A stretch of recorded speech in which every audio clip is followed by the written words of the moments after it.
భక్తితో నమ్మకంతో గోవునకు 7 ప్రదక్షిణలు చేస్తే లాభమేమిటి? 7 ప్రదక్షిణలు చెప్పారు, 7 ప్రదక్షిణలు.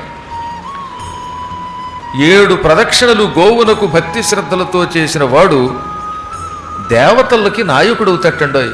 ఇంద్రుడి తర్వాత ఇంద్రుడు అంతటివాడు అవుతాడు. ఇంద్రుడికి సహాయకులు ఉంటారు, ప్రజాపతులు మొదలైన వాళ్ళు. అంతటి పదవి పొందుతాడు. దిక్పాలకుల యొక్క పదవి పొందుతాడు. ఇంద్రుడు సాధారణంగా ఎవరిని తనకి సహాయకుడిగా నియమించుకోట, కానీ ఒక్క గోప్రదక్షిణ 7 పర్యాయములు చేసిన వాడిని మాత్రం పిలిచి, నేను చేసే పనులకు సాయంగా ఉండు, నేను ఇక్కడ సీఎం అయితే నువ్వు డిప్యూటీ సీఎం అంటట. అంత గొప్ప పదవి ఇస్తాడు. ఆయన ఇంద్రుడైతే ఈయన డిప్యూటీ ఇంద్రుడు అనమాట, ఉపేంద్రుడు అవుతాడు.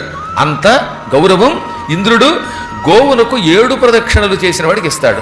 మళ్ళీ ఆ ప్రదక్షిణలు కూడా భానువారం, ఆదివారం కానీ, ఆదివారం అంటే దేవతలకు ఇష్టం, సూర్యుడు దానికి అధిష్టాన దేవత కనుక ఆ రోజు కానీ ఏకాదశి వంటి పర్వదినాలలో కానీ చేస్తే ఇంకా అధిక ఫలితం వస్తుంది.